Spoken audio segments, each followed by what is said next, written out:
Iraq and the Communist Party of Iran, incidentally, were particularly important in Iraqi and Iranian politics. Less so, the Communist Party in Egypt and Syria was less important too. In Lebanon, had a certain importance, but not so much. So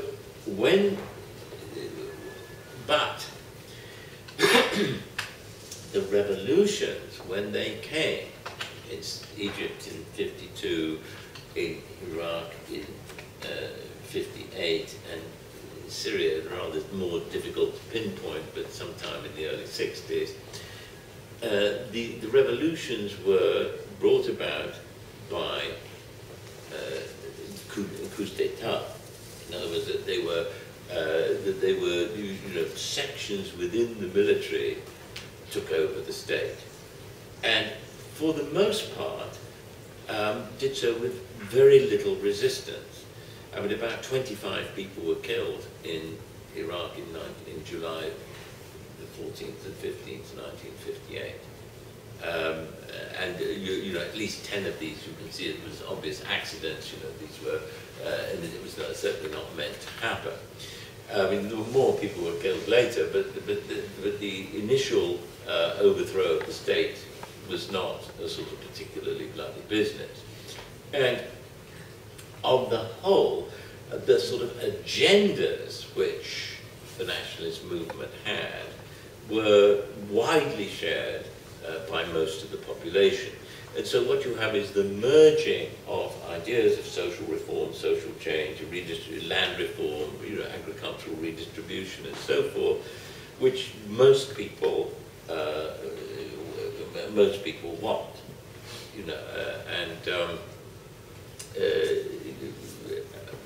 and so, in other words, you had these structures of the ancien regimes, which were extremely unpopular, and which, I mean, to put it very crudely, did not take much to topple. You got sympathetic groups within the military. You captured the Ministry of Defense and the radio station. You made Revolutionary Proclamation #1, and bingo, there you were. And there were coups in Iraq in 1963 twice, 1968 twice, and so forth. And in Syria, you had comparable situations in Syria. Egypt more stable. There's one coup in 1952, and that's it. But where essentially, that groups within the military take over the state. Now, it's difficult to say that these are military dictatorships. This is not quite the case. But essentially, what has happened, if you step back in these cases, is what is called is the fact that the colonial powers, put in these structures, which were supposedly replications of what they had at home, but they were 7-11 type of constitutions rather than Harrods type of constitutions. So, and essentially the way in which they were not, I mean, although it looked okay, let's say, I mean, clearly, there was one sort of logical sort of cul-de-sac, which was, of course, that the idea was that whatever happened was that whatever regimes there were would generally be welcoming of the colonial powers and the ambitions of the colonial powers. I mean, for Iraqi oil, for bases in Iraq, for France to have influence in the Eastern Mediterranean, for Britain to control the Suez Canal, etc., etc., etc.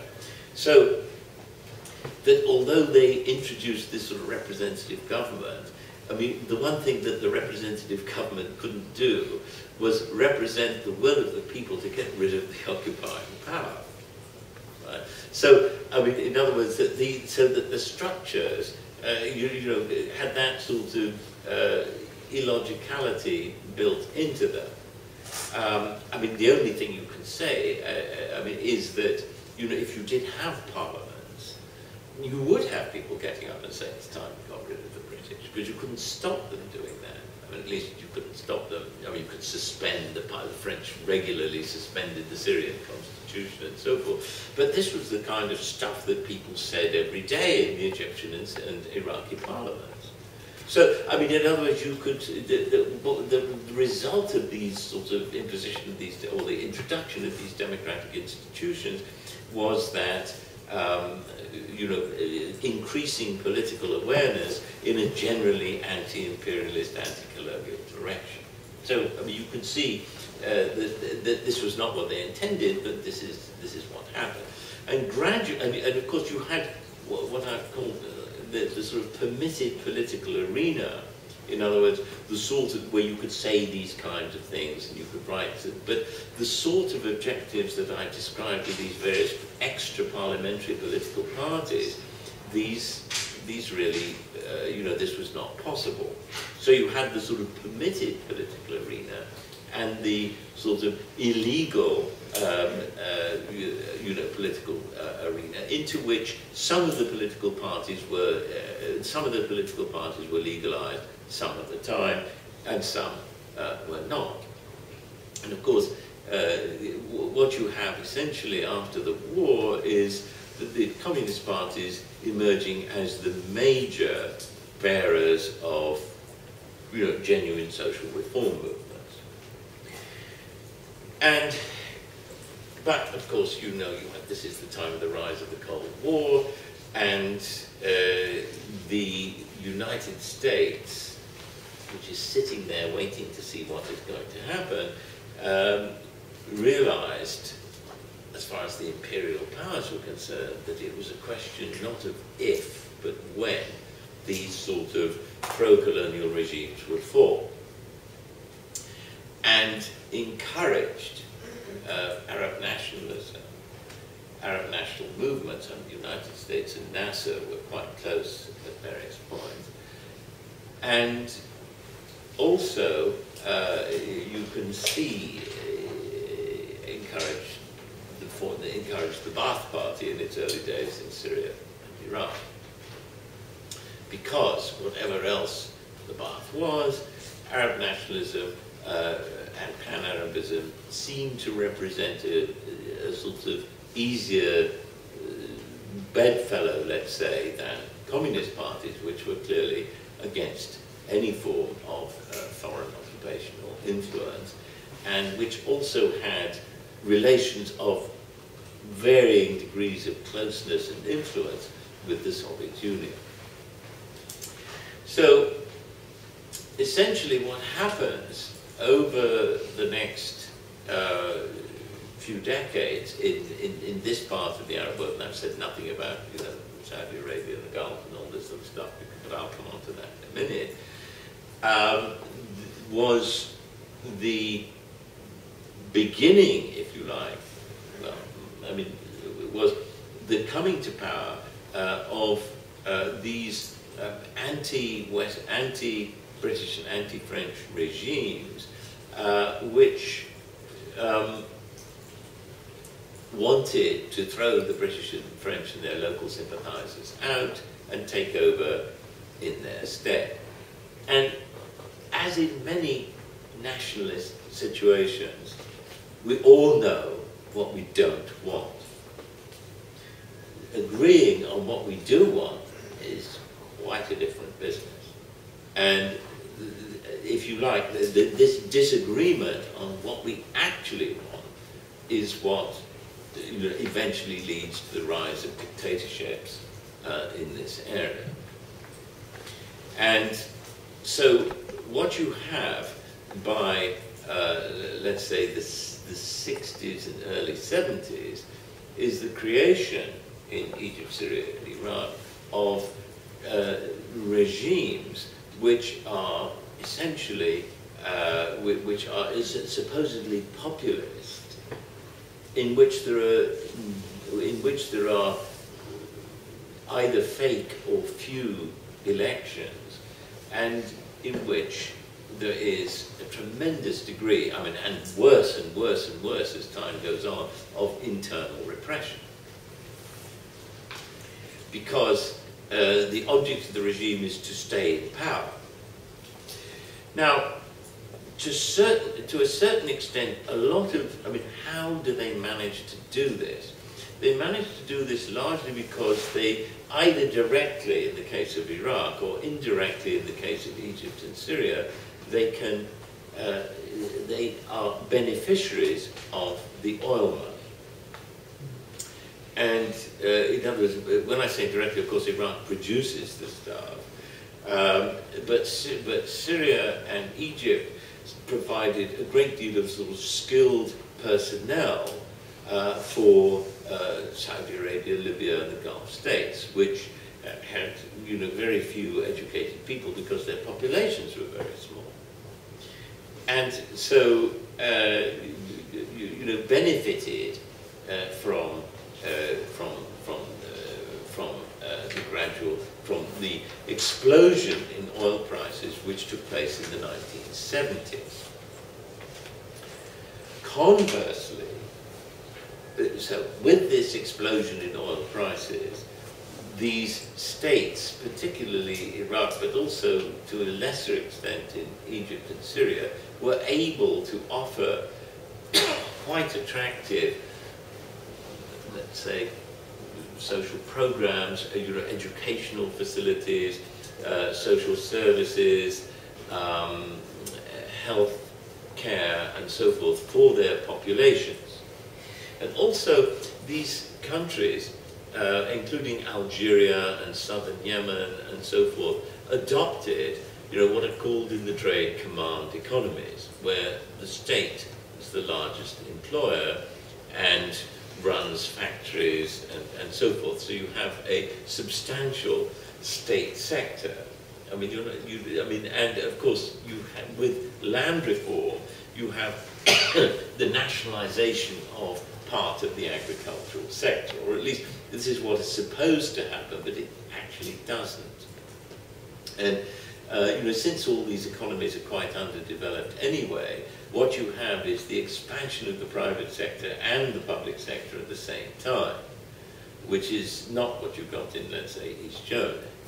I mean, you've got the, you had the state controlling everything, which, you know, for whatever, which, I mean, however one may not like this sort of thing, the fact is that in somewhere like Iraq or Syria, you had more or less full employment.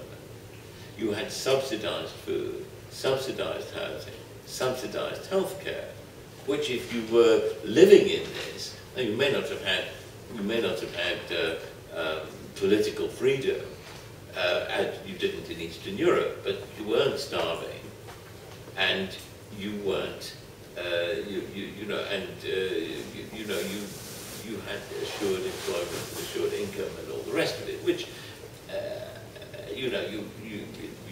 there are all sorts of restrictions and all this kind of thing, and and of course, as things declined, as the situation declined, which I'll go into in a second, this all became really sort of more dreadful than positive. The main cause of decline was the unbelievable fall in the rise of oil beginning in the middle 80s. I mean, both in real terms and in whatever the word is, constant dollars or something like that. So, you go down to the end of the night. By the end of the 90s, oil is about $10 a barrel. In the middle 70s, it's something like 60. So, or so, and essentially, so these countries, and the sort of oil is a rather peculiar commodity. You cannot, if you produce more, the price goes down. And also, the other thing is that the other odd thing about oil is that it is it has no sort of I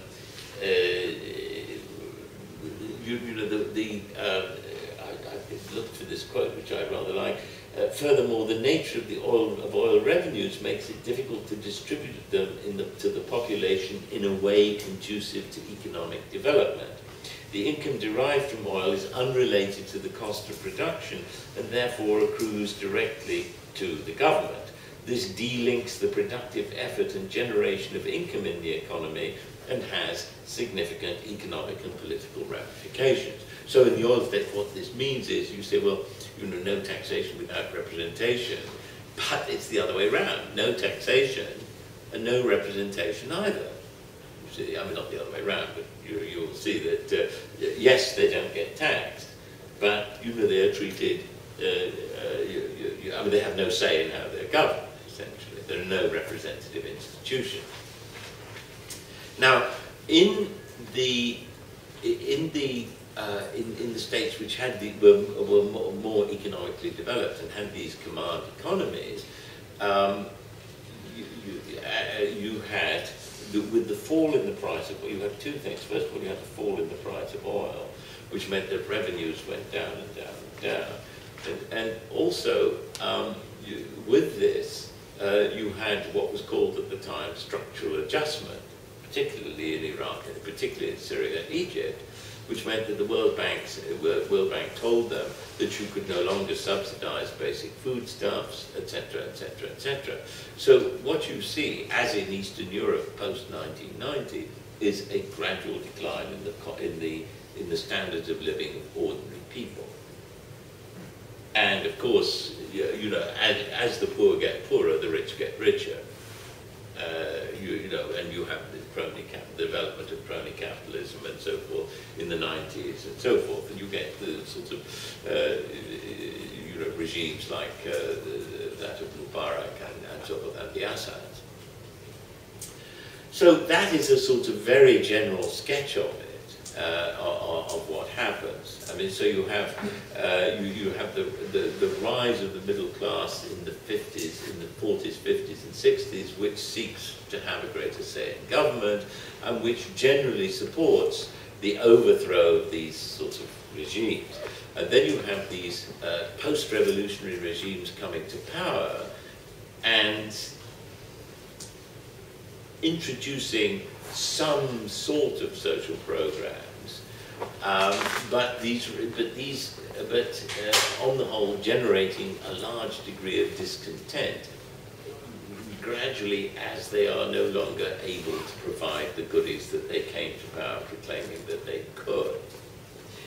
And with this, very often, with this at the same time, I mean, for all sorts of other reasons, but all sorts of, for these reasons, but other related reasons, is that you have the rise of Islamic politics. You see, of Islamically based parties which say Islam is the solution, which, I mean, you know, trust me, it isn't. I mean, in the sense of as an economic system, because after all, this is the real world. I mean, you can't do that. And at the same time, what you have certainly in the 50s, 60s, and 70s is the deliberate eradication of the left in this region. The communists are imprisoned, executed, or exiled. And there is no opposition to the state, which is essentially propagating some form of nationalism of some kind. And you know, all this looks sort of, I mean, you know, that the state is doing all this, that, and the other, and so forth. But in a way, there's not much different from the Iraqi state and the Saudi state. You know, they're both what is the word? Not provision. They're both providing everything. I mean, in a way. I mean, there's very little in the way of production. You know, there's in the way of genuine economic development. Agriculture is in a mess because everybody leaves the land, and because land reform doesn't really work. Because in the old days, however oppressive the sort of quasi-feudal land system was, there was always the landlord there to borrow from the end of the year. So you just suddenly say, all right, tomorrow we have land reform, and you propose, and you kind of break up these large estates and so forth. But the economic arrangements that kept all this going suddenly disappeared. So the peasants have no means of borrowing anything. You have a tremendous expansion of the state sector at the very bottom as well. I mean, janitors, tea makers, and all this sort of thing. And so people leave the land and go to the cities. And so you have, as it were, more people living in the cities, provided for by less people working the land. And also, coincidentally, in the early 60s, you had terrible droughts for about 6 or 7 years. So this situation leads to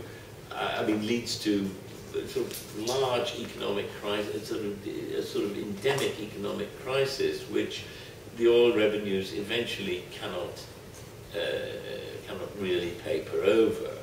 I mean, ironically, in the early years of the 21st century, the price of oil gradually started to rise. I mean, largely, of course, as a result of very increased demand from the burgeoning economies of India and China, which, somebody of my age, if you told them that, they'll think you were mad.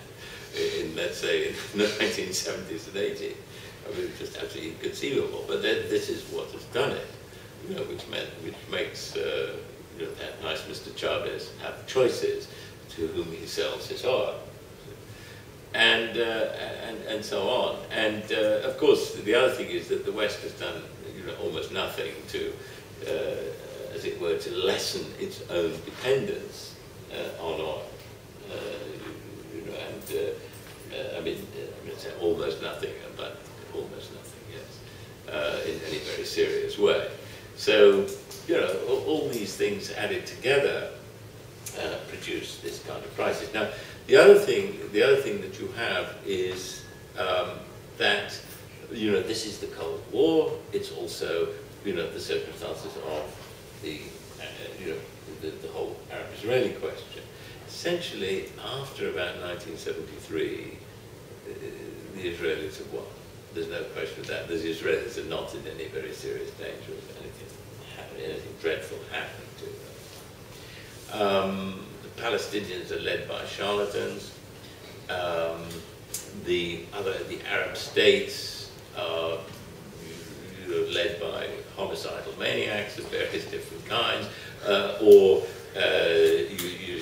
so forth. So it's quite easy for the rest of the world to say, what you expect. Of course, we have to rely on gallant little Israel, and we're not supposed to say this, but of course the other good thing about Israel is that they are white and the rest of the area is brown. So this is how the United States and so forth can justify supporting a colonial settler state, and there you are. I had my eggs in my hand, but I did not actually throw them at the television screen watching Al Jazeera today, as that nice Mr. Netanyahu made another of his disgustingly inflammatory speeches. I mean, I hope you don't think I'm neutral in this.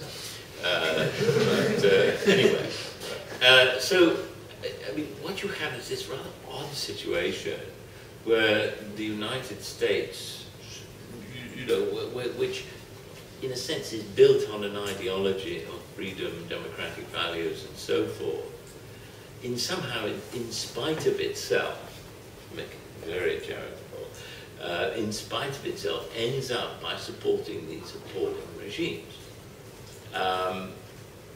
And with all sorts of little kind of tweaks and so forth along the way. But if you think of, that bastion of freedom and democracy, Saudi Arabia, on which the United States depends for its oil supplies, you think of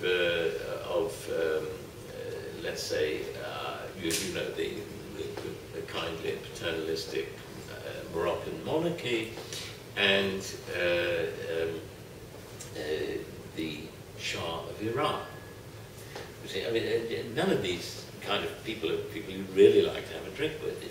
and so forth. But on the other hand, these can be relied upon to support Israel, and also, generally to be allied with the United States, which is why, let's say, I've forgotten that I've already said this, but the United States ends up with such egg on its face early in 2011 when, people do get fed up with all this and do take to the streets and do overthrow the Egyptian regime and do overthrow the Tunisian regime, etc., etc., etc. Anyway, I can't get into that at the moment.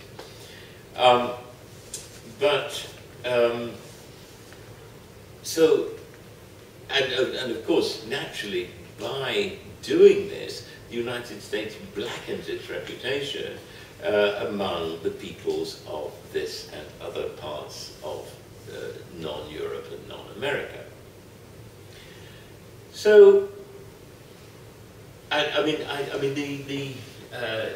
one of the most appalling instances of this is Iran, where essentially what you had in the sort of really creaking and elderly Qajar monarchy is overthrown in 1925 by a military coup. But anybody with 3 soldiers could have really taken over the Iranian government, or let's say 300, who could have taken over the Iranian government at that particular point in 1924. And so what you had was a sort of modernizing autocrat, somewhat like Ataturk in Turkey, whose only fault in the context of the times was his passionate attachment to Germany in the late 1930s and early 1940s. So the British and the Russians removed Reza Shah in 1941 and put his son, who was then about 21 or 22, on the throne. And this is, the person whom, as I said, your parents called the Shah, who was removed, who was thrown out by the Iranian Revolution in 1979. Now, in the course, in the 1920s and 30s, again, the Iranian left was, quite strong, quite articulate, quite vocal, and so forth, and hoped, I think, that as a result of the Second World War, the defeat of fascism and so forth, that a sort of a kind of more representative democratic regime might somehow magically arrive in the aftermath of the Second World War. Well, of course, Iran borders on the Soviet Union. Iran has a lot of oil. Iran was the first oil producer in the Middle East. Even before the First World War, Iran produced something like 215,000 tons of oil, and Iranian oil is very, very crucial at the time. It's a complicated story, but essentially what happens in the late 40s and early 50s is that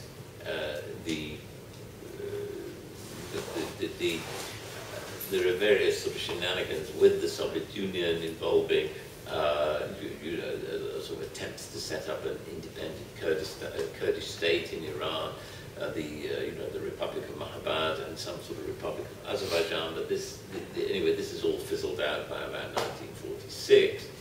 But clearly the notion that the Russians are just across the road is not lost on the United States nor the Iranian government. Flash forward a few years.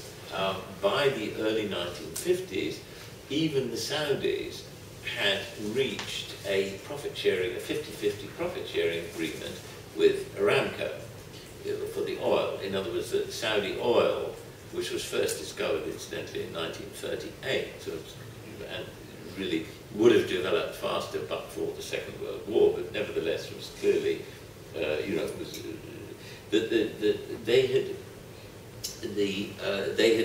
had got this 50-50 profit share. In other words, that the profits of Saudi oil was 50% to the company, 50% to the state. The consortium which formed the Anglo-Iranian Oil Company was not as generous as that, and there were negotiations in 51, 52, and so forth between the oil company and the Iranian government, which eventually failed. And so, to cut a long and much more complicated story short, the Iranian government nationalized Iranian oil. This was, thought of as theft of our oil. I say our, the West's oil. And so the British in particular, who were sort of more involved in the oil consortium in Iran than the Americans were, although the Americans were involved equally, to a similar extent in Saudi Arabia, so the British to a much more secondary role. The Americans, the British rather, blockaded the ports of Iran so they could not export the oil. Put warships there. And gradually the Iranian economy, which was dependent upon this, gradually went down and down and down. And also the CIA and MI6 organized a sort of a coup against Mossadegh.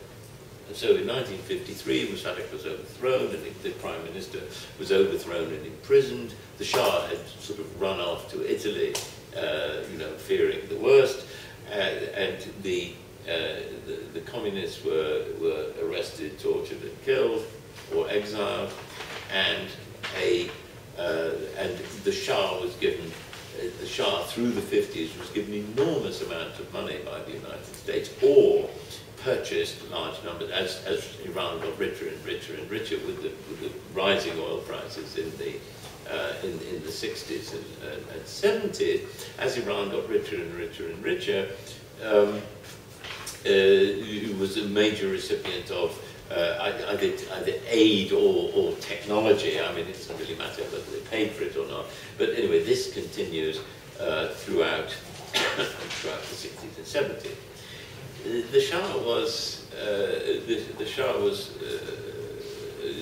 too much of a believer in his own genius to be sort of successful for very long, and also the Shah had somehow failed to take notice of the fact that on the whole the Iranian public was very anti-foreigner, having been squabbled over by the British and the Russians all through the 19th century, and did not really relish the thought of being dominated by the United States. Now, since the left had gone, because it had been imprisoned, exiled, or killed, the arena was left to religious groupings and parties. Now, for reasons I cannot begin to explain in this sort of short time, this is not the Islamic fundamentalism of the Sunni states.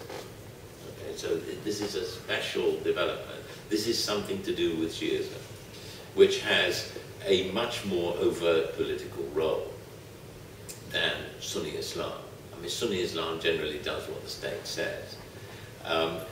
In Shia Islam, there has always been a certain tension between the religious institution and the state, partly because, I mean, if you can bear it, the state is some necessary evil that we have to put up with until the return of the 12th Imam. I mean, I can't really say more. I mean, in other words, until the sort of reign of peace, justice, and so forth on earth, we have to put up with these secular states, because Shiism is a sort of messianic religion that at some point the Mahdi will come, the Savior will come, the Redeemer will come, and everything will be, in a twinkling of an eye, all will be changed, as it says in the Messiah. So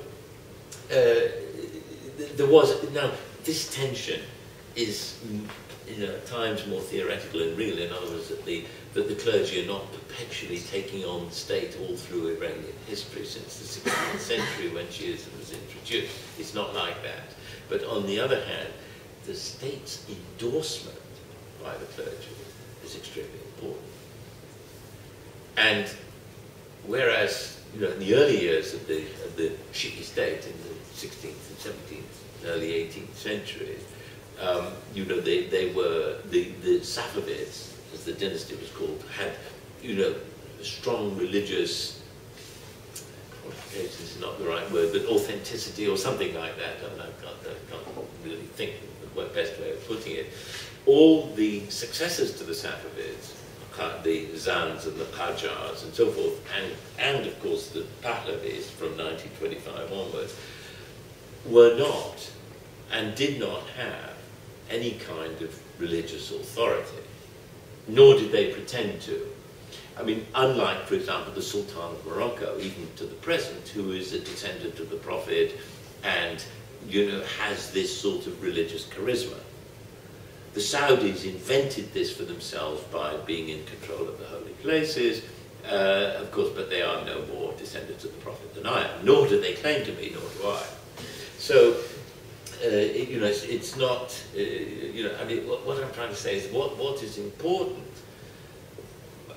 for the Saudis, but in a somewhat different way. I mean, the Saudis have to have the clergy clapping whatever they're doing all the time, you see, because after all, they are the you know, the hosts of the holy cities and of Mecca and Medina, etc., etc., etc. Now, in Iran, the situation was always that that the state, in order to be secure, I mean, by secure I mean more self-confident than anything else, needed the endorsement of the clergy. And somehow, Mohammad Reza Shah, 1941 to 79, thought he didn't need it. The important thing is that the other very important motif in all this is that the Shiite clergy, I mean, at least all through the 20th century, both in Iran and Iraq, have always been at the forefront of anti-imperialism. This is very important. And therefore, the clergy have always been, you know, as it were, strong advocates of, let's say, in this case, Iranian independence. You know, that, in other words, that the idea that the state is being manipulated by foreigners is quite reprehensible to the Shiite clergy. And so, in time, you have this building up and demonization of the Shah by religious figures, particularly Ayatollah Khomeini, who, I mean, Ayatollah Khomeini is, you know, was born in 1902 and died in 1990 or something like that, so he's, you know, an old and venerable person.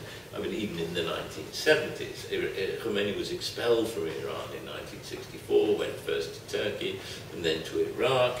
But of course, you know, with the development of cassettes, which none of you will remember what they look like, with the development of cassettes and so forth, the tape recordings of Khomeini's servants could be smuggled out into Iran and so forth. And essentially what you get is the build-up of a massive rejection movement on the part of, I mean, people who do not want the Shah. And again, it's one of these national movements where you all know what you don't want. And almost by accident, the clergy managed to sort of take political control of this. The politicians thought that they would be able to do so, but they underestimated the power of the clergy and the fact that how much the clergy were in touch with ordinary people. And I think this is very important to understand. Now, I'm getting somewhat away from what I meant to talk about, but I will say this. The oddity, if you like, of what Khomeini did next remains it's explicable in terms of, I mean, whether, and one has no idea whether Khomeini intended this from the very beginning or stumbled onto it as a solution. Khomeini introduced something which had never been part of Islamic history or practice, which was the notion that clergy must rule. This is completely alien to Islamic history. It had never happened before. This notion that only a Muslim cleric could rule is something invented by Khomeini and taken over by his successor Khamenei, which is why you have this very odd situation of the clergy and that nice Mr. Ahmadinejad arguing all the time. Because it's, because of this notion that of Vilayat Faqih, that somehow the state can only be run by a Muslim jurist.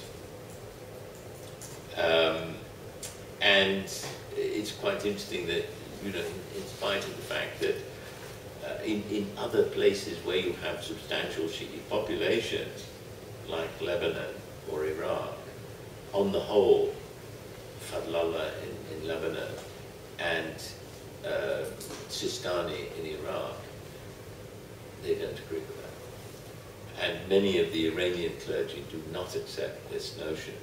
They think that there should be popular sovereignty rather than this religious sovereignty. Yes, this is a Muslim country. Yes, we are there to give advice, and our advice should be taken, but we cannot rule. So this notion of clergy must rule, which is essentially what it is. I mean, in other words, only the clergy have the moral and political right to rule. You have this council of guardians running the whole show, is an invention of Khomeini, which people accepted at the time because they thought that, I think, because they thought that somehow this would give rise to wider democratic processes, etc., etc. In some funny way, now that I have started down this particular track, in some funny way, the Iranian revolution, which is, now 32 years old, has deeper roots than one might have thought. For example, you have, although it has kind of reinvented itself over the past 20 years or so, in the past 15 years or so, in ways that one could not have expected. But after, I forget exactly when it is, it must be 1996 or so, you had an election in which the president, you could not predict the result, which was unheard of in a Middle Eastern country at the time. So you had this Khatami elected twice for 2 4-year periods, who was obviously a reformer and so forth, who was a clergyman as well, but he was generally stymied, first by the sort of Council of Guardians, and then he was sort of further weakened by the antics of President Bush and the whole axis of evil stuff, when in fact the Iranians had been extremely cooperative after 9/11, etc., etc. But anyway, I can't go into that. Essentially, a sort of, not exactly the lesson of all this, but what you have is, the sort of history of the last 30 years or so is the gradual emergence of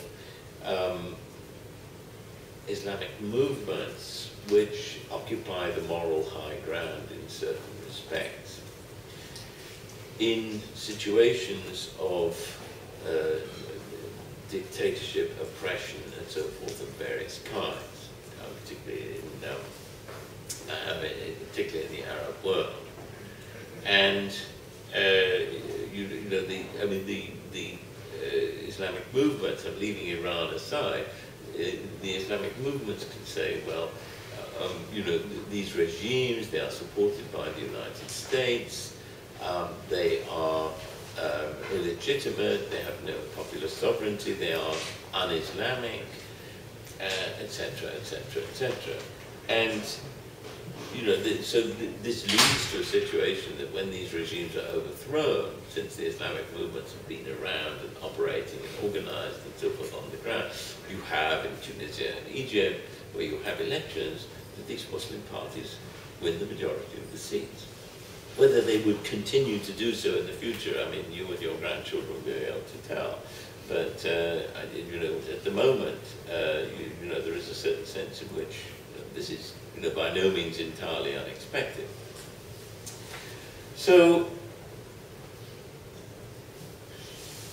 what you have here, Islamic political parties are, of course, political parties like other political parties. I mean, they are ideological parties. People in Georgia may quake when they hear of, of the Muslim Brethren. I mean, Georgia in the United, where Atlanta is, rather than Georgia in the Caucasus. They may quake when they hear the words, Muslim Brethren, but they don't quake when they hear that nice Mrs. Merkel is, of course, her party is called the Christian Democrats. And we don't get terribly excited about that. I mean, we know it's very naughty to mix religion and politics, but, Mrs. Merkel does, and we don't seem to mind. And essentially, I mean, political parties are constrained, and they have the certain sort of parameters of action that they can say whatever they like, but what they do, is constrained by what the economy can stand, and etc., etc., etc. And whether they can deliver the goods. If they don't deliver the goods, they won't get elected again. And so on, if you do have a democratic system. But, over the last sort of 30-odd years, you've had, even further back, in the 70s, you had the encouragement of Islamic political parties as some sort of safe bet. You see, that this would be a focus of dissent that would be somehow okay. Because, what you really wanted was to get rid of the left. So you got rid of the left. Then, of course, the Islamic parties became more radicalized.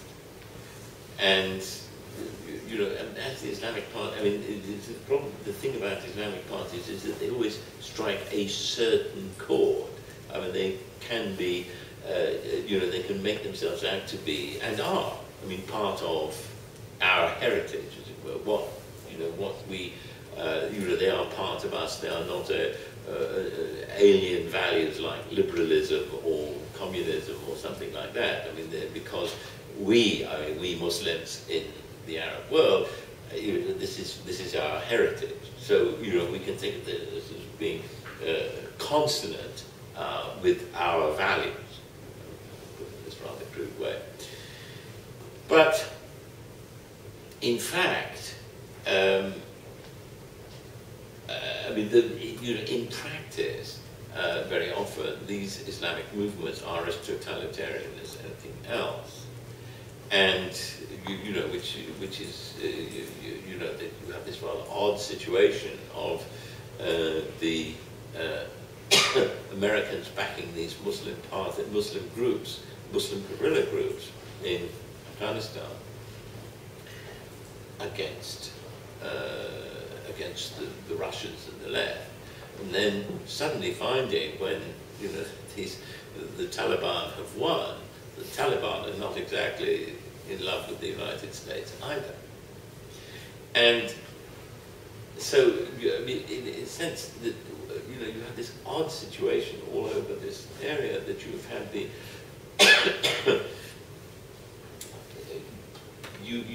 the experience has been of the marginalization of the left, which has happened for other reasons as well. I mean, the fall of the Soviet Union, of course, being a major part of it.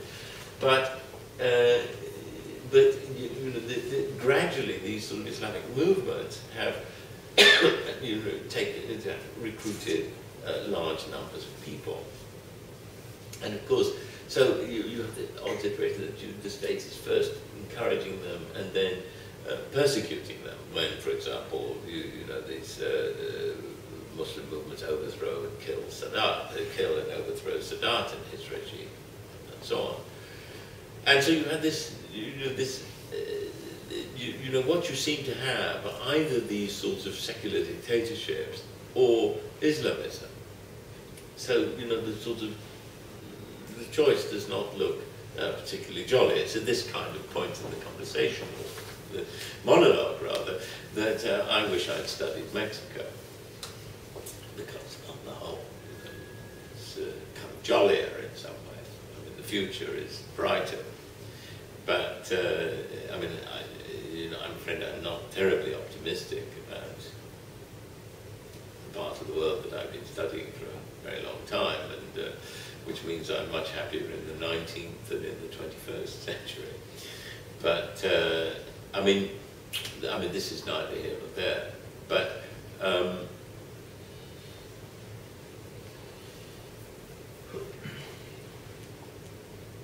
it's, we're, at the moment, we're in a very strange conjuncture, which is, who could not be moved, certainly, at the sight of all these people in this, who could not be moved by a large number of things. First of all, I remember somehow, watching in January 2005 in a hotel in Tokyo, people queuing up to vote in Iraq. That was really quite extraordinary. This is January 2005. I mean, the fact that, they could not actually, bring a government to power which, had any kind of, the Iraqi governments have been completely powerless, etc. It's another whole can of worms, but anyway, but nevertheless, I found this quite extraordinary. And then seeing all these people taking to the streets in Tunisia and Egypt in 2011, and seeing the sort of, these terrible tragedies going on in Syria with these sort of, insanely brave people doing these things and getting killed and so forth. And these are, things that, in a way, sort of testify to the inquenchability of the human spirit, but whether or not this will lead to a sort of permanent change, etc., etc., etc., is very difficult to say, largely because for most of this region, it is, as said in the past, it's the economy is stupid. In other words, what really is the ruination of this area is largely to do with the fact that there is virtually no production, apart from oil. There's really nothing else. So, in order to, God knows what it would take to get the economies of these places going again. And this is the sort of gargantuan uphill task faced by new governments in Egypt and Tunisia and whatever, eventually replaces Assad's regime in Syria. And I wish I could sort of end on some sort of note of optimism, but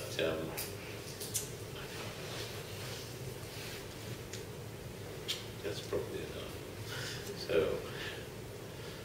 please ask